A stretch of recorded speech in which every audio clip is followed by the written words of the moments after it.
Good evening, ladies and gentlemen. It is 2000 on a Sunday evening. And wow, it has been a hell of a weekend. Ladies and gentlemen, this is the Brushfire Mind. We're on YouTube, we're on minds.com, we're on vid.me, and I want you to check us out and subscribe on all three pages. And make sure you send us a buck if you're watching us on minds.com on the mobile. Check out the Patreon account, send us a buck there. Oh, Steve's asking for the chat link. I'm sorry, I just got distracted for a second. Let me copy them on that. Anyway, we just got back from the from NRAAM, the National Rifle Association Annual Meeting, Georgia World Congress Center, and oh boy, this guy was in the White House press pool, and our boy Steve made that possible. I had to chase down a bunch of emails back and forth with the press relations from the NRA, but Steve got the ball rolling and got us the press badges to begin with. And we even had an 11th hour call that almost cost us all our press passes, but at the last minute, I mean, no shit, 9 o'clock the night before when I had to be there at 4 o'clock in the morning to set up my camera. I was at conference with the press office, and they were telling us that they were kicking people off the credentialed list. But wow, 15 acres of gun vendors, chrome-plated bolt carriers. I got to put my hands on a 249 for the first time in a while. We walked up and I asked the guy, "Do you mind if I snuggle with it? I haven't had a good night's sleep since Sabelgay." Yeah, I'm not sure he quite got that, but he wasn't about to stand in your way.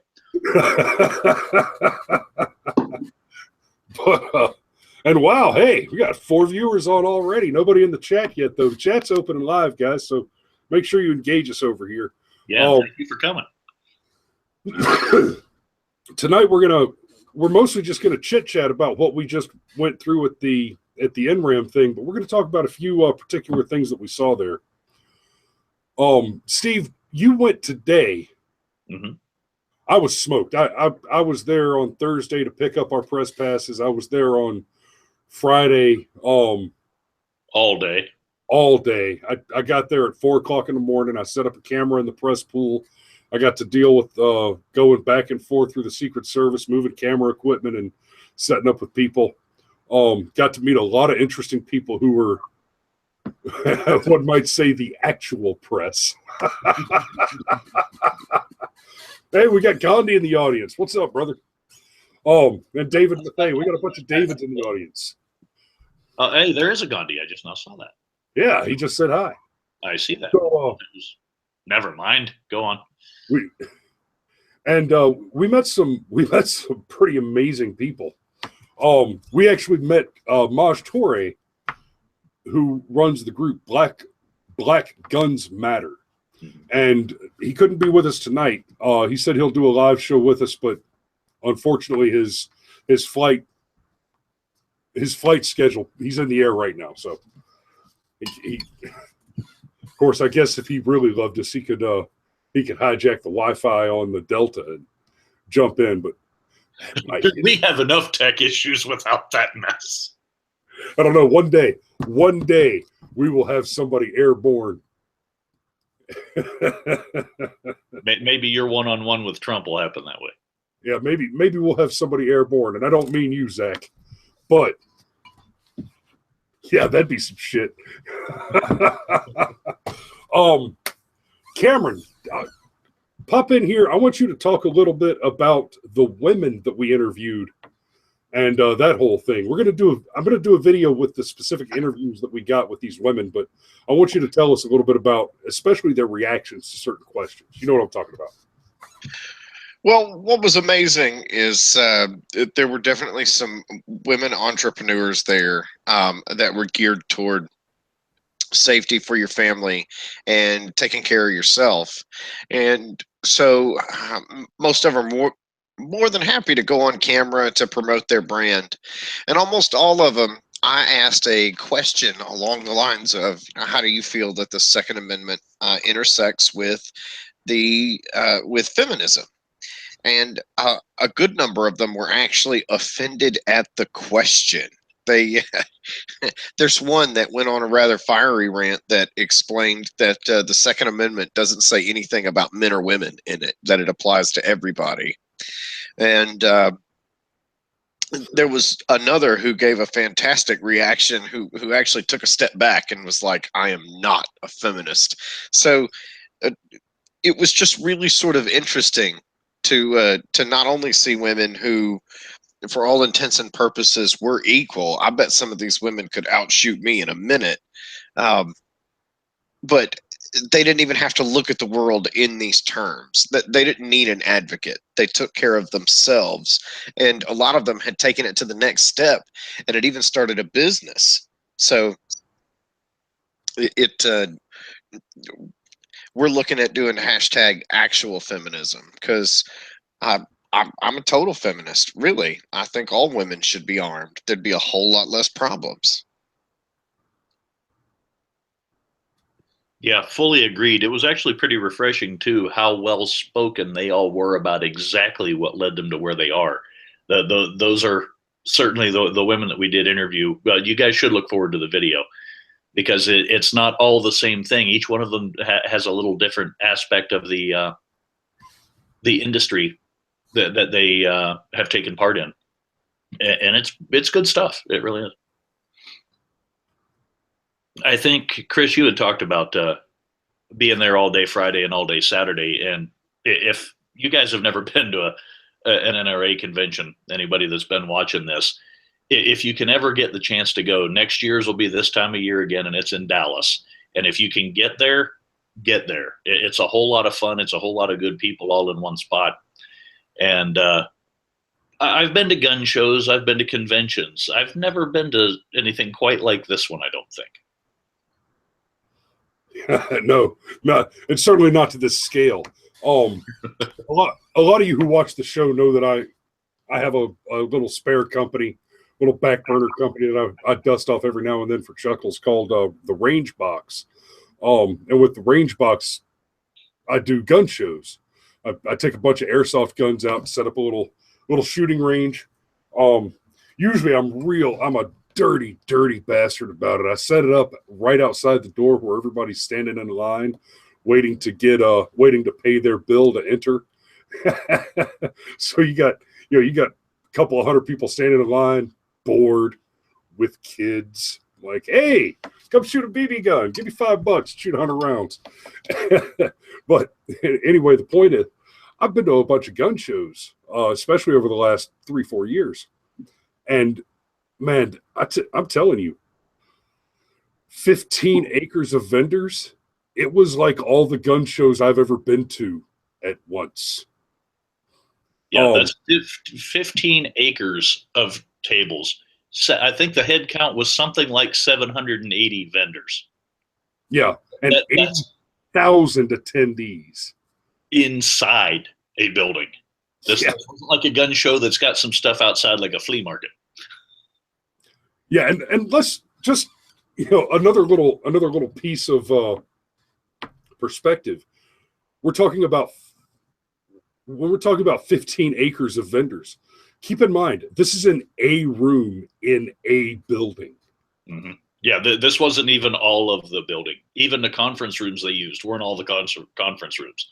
This place is huge. It's gigantic. And oh man,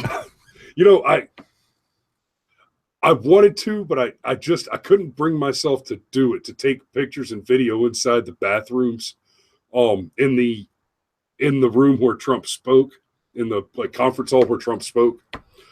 But it's a big stadium arena. And they had pulled in high-end porta potties. They had pulled porta potties into the building and parked them, except these porta potties, it's a trailer, and there's a men's room and a women's room in the trailer. And in the men's room, there are 2 toilets, which are enclosed, fully enclosed stalls. And it's all white wood with with like brown wood trim, and I mean it's not a porta potty. It's It's a presidential traveling John. yeah. So they pulled in 8 or 10 of those trailers. Just into the hallway? Yeah. Wow. Yeah. I kind of wish I'd have been there at least to see stuff like that. That's kind of interesting in a very morbid way. Or, I'm sorry, not in the hallway, in the back of the room that the stage was in. Yeah. Damn. So let me talk a little bit about the actual press event. So I get in there at 4 o'clock in the morning, go set up my camera, and there are these risers, these platforms, and on each platform there's little pieces of duct tape with names written on them in Sharpie, for all the big news outlets. So you got CNN, you got Telemundo, you got Fox News. There wasn't one there with my name on it. I wasn't big enough to rate the riser, but a bunch of them showed up late, so I just went ahead and squoze my big ass up on the riser, got in where I could get in. I stole somebody's spot, and then this kid shows up from Fox News with this $200,000 freaking gigantic camera that he puts up on top of a 9-foot tripod, and I was asked to move. So I just kind of snuggled up next to the riser and stuck my camera in front of a trash can and was able to stand there and get some video. But I shit you not, I had to aim my camera and fire my shot past the Fox News guy's hip on my left, over the CNN guy's shoulder on my right, in between the guardrail on the side of the riser, and past another dude who was standing up and leaned against a ladder holding out a camera with a lens that was that damn long and that big around. And I fired my shot right through there and managed to keep the Donald center frame and pretty decent. The video I got is not great. Any video that I do from that, I will be taking from the NRA feed that they've already told me I could use. But my poor little camera just didn't have the nuts for that long throw. But hanging out with all those camera people, I did learn me a thing or two. And one or two of the things I learned is Daddy needs to buy a better camera. And to be fair, that is a whole lot of camera when you're talking about lenses like that. That's a world I've never even come close to. Yeah, we need y'all's support. Yeah, it doesn't have to be cash. We do take secondhand lenses. Yeah, I mean, if we don't have to have cash. If y'all want to go out and take out a second mortgage and get us a news camera, we'll accept it, and we'll appreciate it. And we will mention you in every episode we ever film, whether we have used the camera or not. Yep. So that's Chris kind of got the sneak peek of everything on Friday, and Cameron too. Cameron did not have the fortune to be with Chris inside the press area, but you guys did spend the rest of the day wandering the facility. Yes, and I am mostly recovered now, but buddy, when I got home last night, between having that bag on my back and walking as much as I did, and I felt like I had done a couple of hard rucks, and I couldn't make it up and down the stairs last night. Yeah, I showed up Saturday morning in time for the open and kind of learned my way around the building, and first time ever inside a press room. That was interesting. And of course, there's some personalities in there because, I've watched YouTube for a very long time, and there are some familiar faces. So we get to put some actual people with the images we know, and got to network quite a bit, which was very enjoyable for us building this channel and things, and being around people who have been doing it. And by the time we got downstairs and hit the floor and things, it was like a kid in a candy store. Anywhere you looked, there was something worth walking over to see.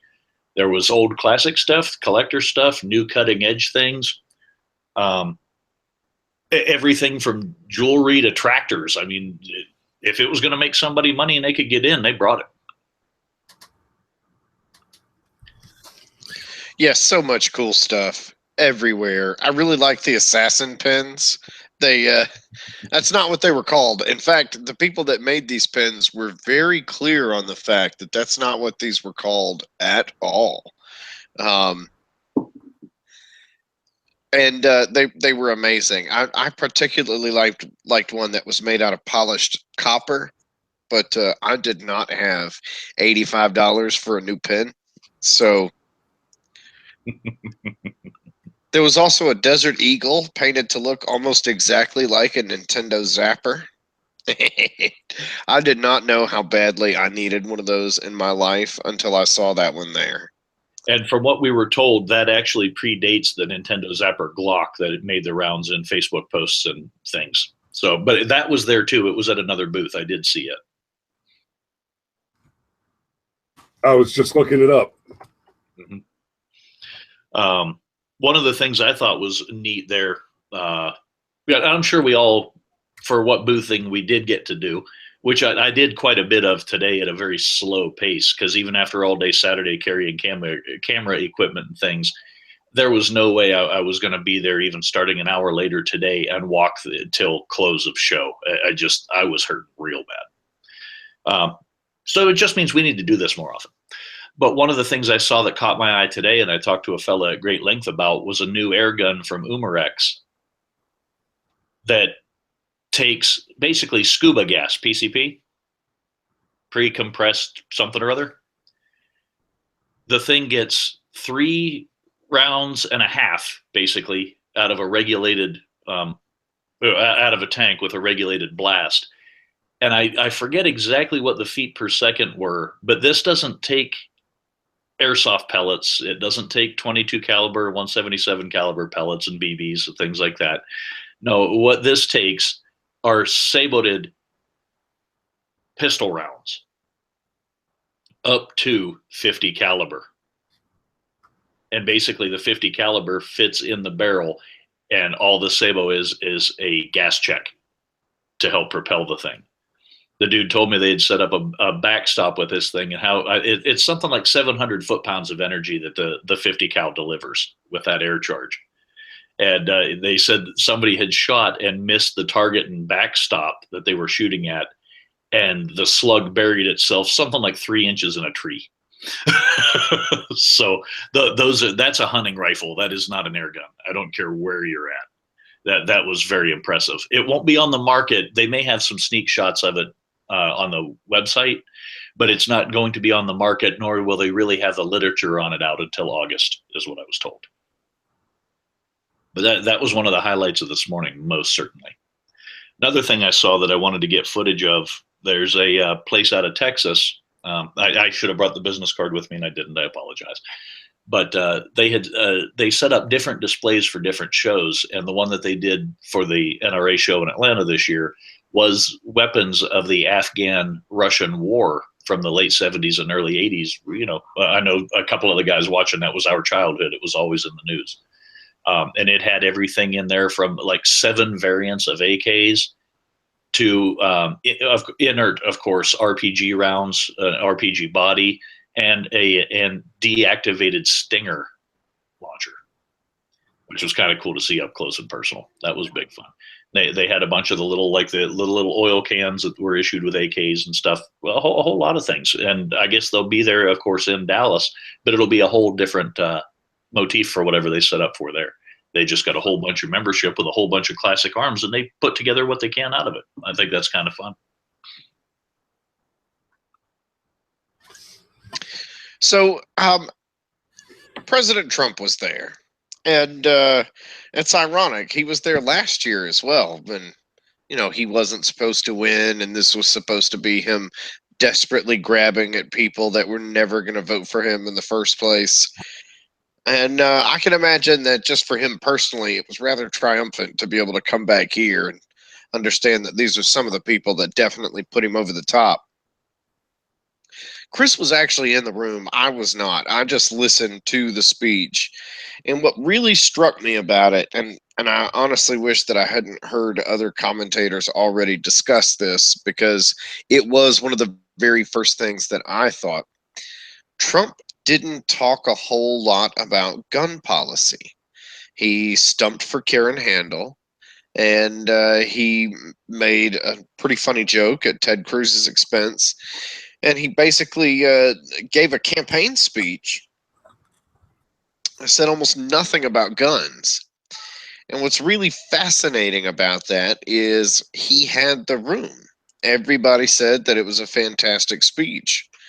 And I think the reason for that is, at least on this issue, most people trust Trump.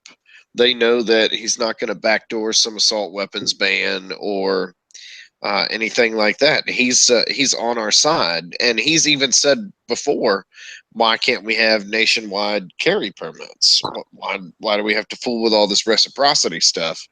So it's just really interesting that from a certain extent, you could even say that Donald Trump gave a very empty and hollow speech, didn't have any real meaning behind it, and yet everybody there loved it, because he didn't even have to say, I'm going to do this, this, and this with guns. You already know that he would.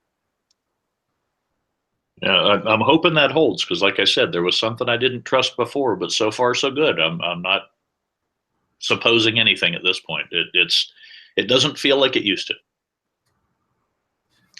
Yeah, and while I haven't been thrilled with every move that Trump has made, the thing in Syria does smell a little funny from time to time. But on the whole, Trump said, I will do this when I get into office, and then he has done it. And it's hard to argue with. The only exception, of course, would be, I mean, good Lord, go to Capitol Hill, grab people by the ears, make them work out some kind of compromise to repeal Obamacare, and stick to your guns. I insist that there's $1 billion in the budget for building the wall. And if the Democrats want to shut down the government, honestly, good. Let them. Let the Democrats be on record as shutting down the government because they didn't want to secure a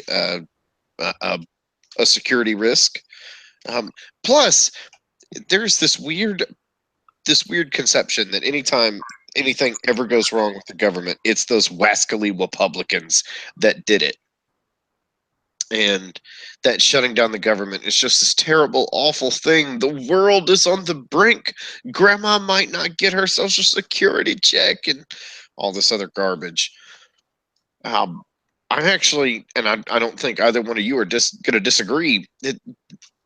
There's a reason why we have all these different branches of government. There's a reason why the Congress can shut the government down by refusing to fund certain parts of it. Mm-hmm. So use it and let the Democrats use it. But otherwise, all that being said, and I could even give a couple more criticisms of Trump, I don't doubt him on this issue. Instinctually, even if it's for his own political preservation, he knows that to go back on the NRA now would cost him re-election almost outright. Mm-hmm. Yes. Because how can we not want universal constitutional carry and campus carry? Come on, guys. We're adults. And what happens when you disarm adults on a campus? Virginia Tech. I don't want to get too far off in the weeds on various political points tonight, though, because we had too much fun for that stuff tonight. Yeah, we had so much awesome shit at the NRA thing. To be fair, though, there was another speaker that was supposed to be in town on Saturday, and I'll build it up if Cameron wants to kind of bring home his impression on it. We had gone to lunch. Wait. Before we get to that, I want to talk a little bit more about the Trump speech. Oh, go ahead. There was something that really struck me. Everybody else who spoke got a standing ovation. When they walked out on stage, when they were first introduced, they got a standing ovation. And then when they were done speaking, everybody stood back up and gave them another standing ovation before they walked away, but not Donald. When Donald Trump walked out on the stage, everybody stood up to give him a standing ovation. And nobody sat back down until he was done speaking. It was amazing. It was shocking. And I haven't seen the mainstream media talk about that or show a whole lot of footage of what was going on in the audience while he was speaking. But no shit, 10,000 people stood up to give him a standing ovation when he walked out on stage, and they stayed on their feet for the near half hour that he spoke to us. Yeah, that's a strong thing to picture, especially for, you know, a room that can hold 10,000 people, and to have it as quiet as what it had to be too. Oh, and that had to be kind of surreal. Yeah, it was. Now, in fairness, I was standing up for the entire 12 hours surrounding the incident. But it is what it is. Yeah, that's the hard work we do to try to get the word out, quite honestly. That's the price we pay for you people. Now, when we started looking into what was going on with protesters around the event, let me tell you how that went down. I sat my fat ass on the curb because this was Saturday. It was after lunch. I was destroyed. Yeah, exactly that. Obliterated. And to be fair, in order to travel light and fast like we needed to, we needed somebody to guard the gear because we were still in downtown Atlanta. Yep. But I had my gun back on by this point, so we were good. I hung out in the corner, and while I was waiting on Steve and Cameron to go and find the protesters and to bring back some trophies, I got to see the Betsy Riot billboard go by that said, "You're not a good guy with a gun. You're a frightened child with a fetish." Okay, Betsy Riot, let me tell you what frightened children. Let me tell you a little something about frightened children. I knew about some frightened children one time. They were girls. They were 4, 5, 6, 7 years old. And for the unforgivable crime of attempting to attend a school in Afghanistan, they were abducted by Taliban operatives. They were mutilated. They had their ears, their noses, their fingers and toes cut off. And then they were dropped off in the river in front of the village. This frightened child with a fetish took his gun and found them. And found the men that took them. And those men will never hurt another child. That is who the fuck we are. Every day, all day long. And then they flew an airplane over the building with a banner on the back of it that said, "NRA equals murder lobby, hugs and kisses, Betsy Riot." Okay, sweet, that's adorable. But these women call themselves, I've looked them up. I went and checked out their website. You're welcome.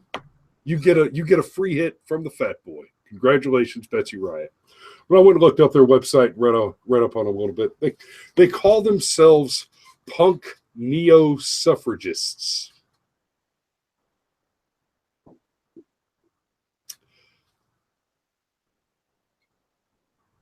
I don't want to get too far off in the weeds, but I just want to ask this question. Did we suddenly take away women's right to vote? Did I miss the memo? Sharon, did they let you vote last time? I mean, did I miss something? Now, don't want to get too far off in the weeds. I'm gonna end up doing a special on women's rights and most especially the suffrage movement, because believe it or not, it wasn't enormously popular with most women. There was this concern that, oh, if we take up certain rights that are reserved for men only, then are we going to be expected to take up also certain responsibilities that have traditionally been men only, like the draft? Believe it or not, there was actually pushback from women during the suffrage movement. I'm not saying that women shouldn't be allowed to vote. I'm not saying that the suffrage movement was wrong, but to paint it as if all the women in the world just suddenly one day said, "Hey, we want to do everything men do." Okay, I could use a hand plunging this toilet. I could use a hand laying this sewer pipe. I could use a hand building this paper mill. Yes, I've done all of these things. There's work out there that's dirty and dangerous and damn damaging. And let's talk about equality. Come on, sweetheart. Throw on this 200-pound rucksack. Yes, we occasionally do have to march with a 200-pound pack. And let's go find some bad guys. So as we tried to go find some guys, as Chris sat his fat ass down and guarded the bags and whatnot and took his anger out on his cigarettes, Cameron and I strolled just a short distance to an anti-NRA rally, a short distance being roughly half a mile further uptown, to a place called Woodruff Park. We were at the Georgia World Congress Center right next to the Phillips Arena, which is where the convention was. And we had to go a long way out of our way. It's the same place where they had their die-in protest on Friday during Trump's speech, where evidently one person at a time fell every 16 minutes to represent one gun death per 16 minutes in the U.S., which, if they go by statistics, even if it's right, it's not unjustified shootings every 16 minutes. Most of those are, so to speak, single-race crimes in inner cities. Or, they do tend to keep suicide numbers in there too, because it pads everything out. But anyway, I get into specifics. So Cam and I decide we'll take off and we'll go see this thing. And we get there. Now, one of our state representatives, John Lewis, who did march with King during the civil rights movement in the 60s, took a brick to the head. I mean, dude saw the stuff. There's no doubt about it. He was supposed to be speaking. We are not allies in anything except the equal rights part of his background, because his anti-gun stance, obviously, we don't agree with. So he's supposed to be their keynote speaker at whatever this little protest is on Saturday. When Cameron and I get over there at 1:30, knowing John Lewis was supposed to speak at some time between 1 and 1:30 was all we knew. We got there just a couple minutes before 1:30, and the barricades for the crowd were already mostly back on the trucks. The park was empty completely, and it looked like where the barricades had been, the only grass that was really trampled had been inside those barricades, and that area didn't hold more than 300 people. There's no way it could have, and to have enough room for anyone to move and fall on the ground, and the kind of stuff they were wanting to do. But it's funny to me how even if he started speaking at 1 o'clock, how they got all those people out of there that fast. I'm not sure how many people were actually there Saturday. We saw people sitting around the edges, sitting on low walls and things around Woodruff Park, and asked them if they were part of it or if they had seen it, if they were watching. Nobody that was left in there, either they didn't own up to it or they were honest about it. They weren't there for the rally. They have no idea what the crowd was like. What was really funny about it too was the truck that Chris saw that had the panels that were basically taunting, "You're not a good guy with a gun. You're a frightened child with a fetish," was parked there. And we saw almost nobody else. We passed one woman who was wearing a shirt that appeared to maybe have been part of the protest, but Whereas even as far away from the event as we were still passing by people that were wearing NRA badges because they had been to the conference.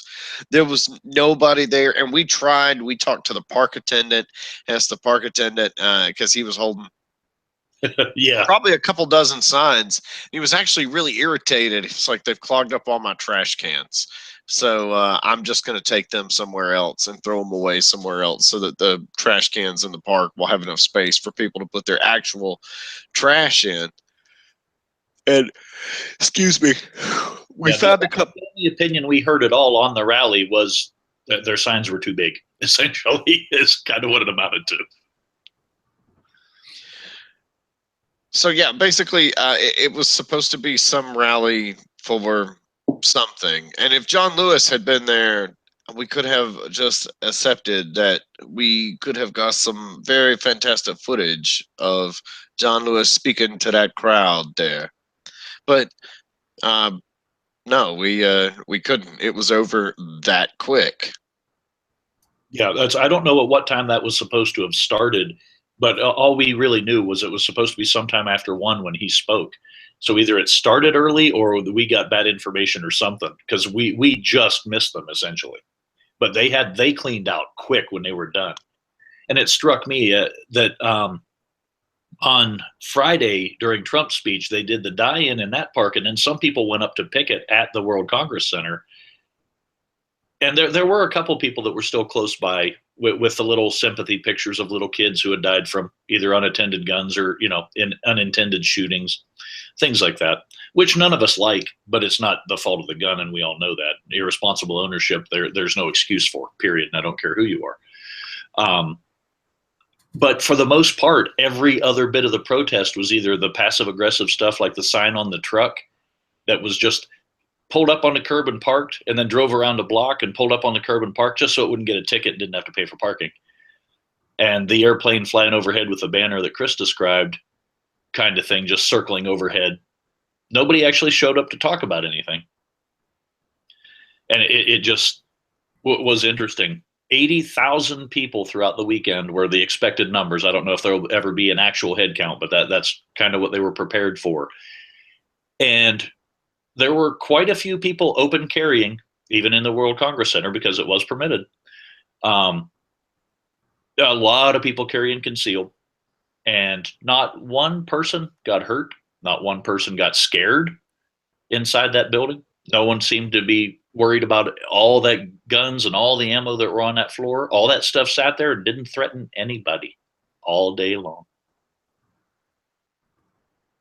So there was no reason to have to protest a half a mile away. They could have made it much more convenient for us to figure out what in the world they were complaining about, to stick by closer. Yep. But you'll notice, here's the thing that just really struck me. But I just love this. No Antifa. Mm-hmm. What? No protesters. Not one black block cut with a sign that said Antifa.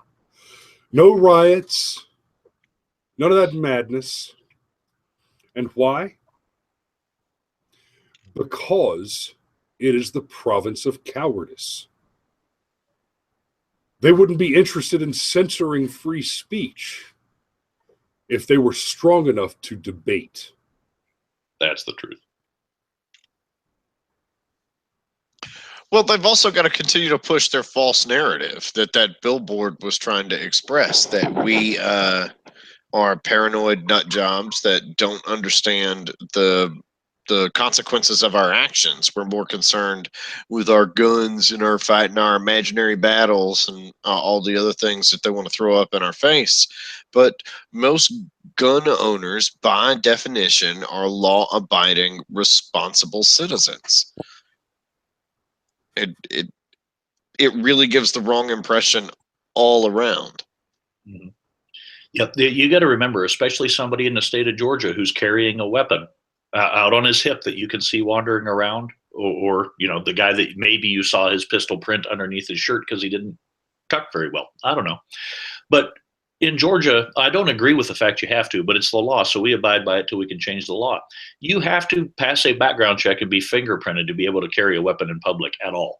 And our permit here covers all weapons. That includes asps, it includes bladed objects, all those things. If you're going to carry them around with you, they want to know that you're not a nefarious personality, is what it amounts to. To be clear for the audience, I hope most of you are familiar with this, but to be clear, when Steve says all weapons, that does not include your FFA licensed weapons, your automatic weapons, your rocket launchers, your grenade launchers, stuff like that. Your assault rifle. I left it up on the mantelpiece.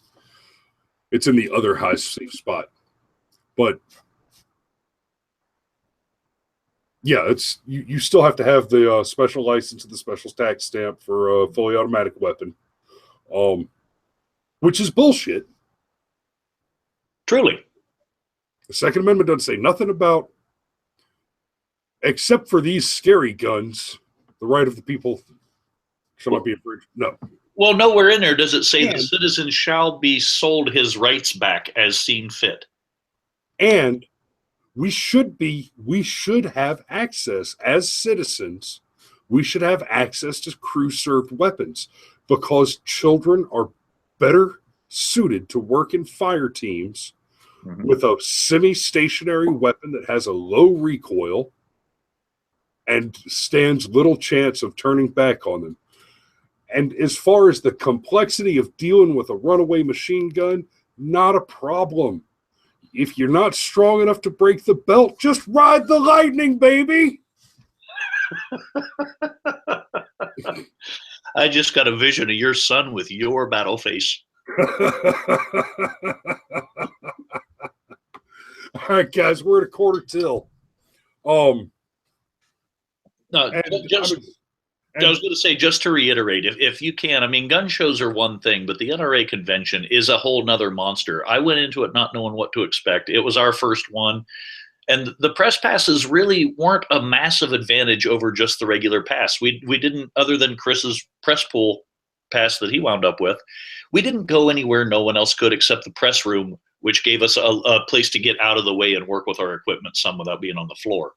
And everything that we saw, you can see. It's just that simple. It's that open. And it's a wonderful thing. If you ever get the chance to go, make the plans and go. It's even worth taking a vacation day if you have to travel, I think. It was a good time. Now, one thing the press pass did accomplish, just like we talked about this, just like having a clipboard, having the press pass, people talk to you differently. You walk up and just start chit-chatting with people. And, I mean, I'm pretty good at that. Just because I'm an insurance guy, and I got to be able to strike up conversation and figure out what you are, who you are, what you do, what you need. But people were very, very willing to just have a conversation and talk to the press.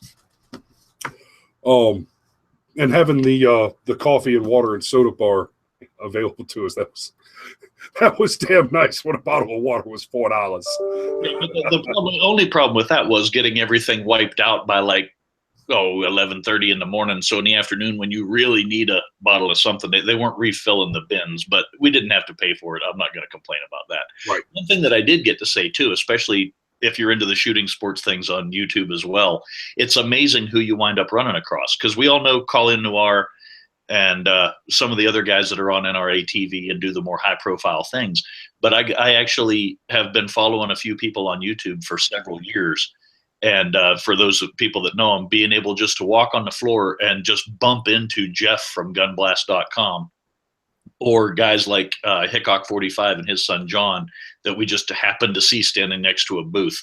I don't have it called up to post, but keep an eye on the Brushfire Mine page or one of our pages. And look, I'm 6 feet tall, and standing next to the two of them, I look like a little kid. That was really funny. Yeah, they're I'm sorry, what was his son's name? John. John's got to be 6'7". Yeah, they're both like 6'6" to 6'8" in there somewhere. They're up there. The man himself was like right at maybe a hair taller than me. But looking him dead, looking Daddy dead in the eyes and turning directly around without looking up a little bit got me a shot of some teeth. Those are big boys. All right. Well, Steve, you about ready to bring us home? Yeah, and this one's going to be short and sweet. I wish this had more detail, but go ahead and give me a splash screen.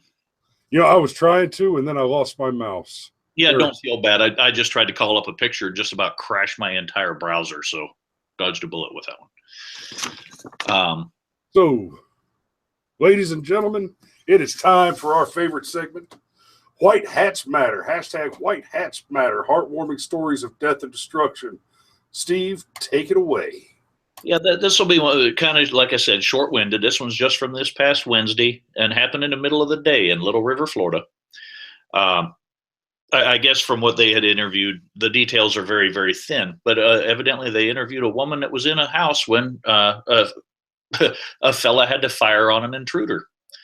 Evidently, the man's 3-year-old son had noticed somebody coming into the house, and at some point, the man either came down with a weapon or got 2-1 somewhere along the line. Somebody unauthorized was in his house. His young son was in the house, and he did what he had to do. He fired on the intruder. We do know this is a # DRT. Dude was shot and killed for breaking and entering, essentially. I'm really surprised for as well reported as many things are. This one didn't have a lot of details out yet, and I don't know that we will. It was reported by the Miami Herald. But we do know, like I said, that there was the man and his 3-year-old son in the house, possibly the woman that lived there as well. I know they interviewed her, don't know if she was there at the time. But whether it's castle doctrine or it's not, if they call it something else, somebody unauthorized is in your house and you don't know their intentions, that's a justified shoot in my eyes. I'm pretty sure the jury's going to like that one. Yeah, remember, kids, if you never rob a liquor store, the owner of the liquor store never pulls a shotgun from underneath the counter and makes you look like a plate of spilled SpaghettiOs. I like how Will Smith said it years ago in Men in Black. Don't start nothing, won't be nothing. Amen to that. All right, ladies and gentlemen, it's been good to have you here with us tonight.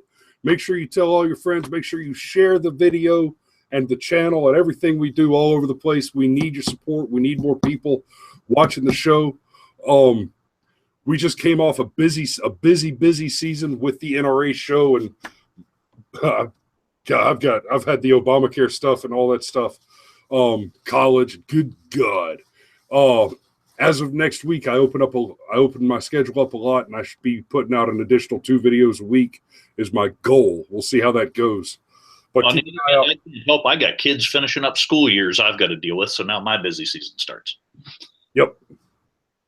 But we'll figure it out. We'll start getting that content out as fast as we can. And yeah, we love you. We need your support, and we'll see you next week. And remember, if you build a man a fire, you'll keep him warm for the evening. But if you set a man on fire, he'll be warm for the rest of his life. Good night.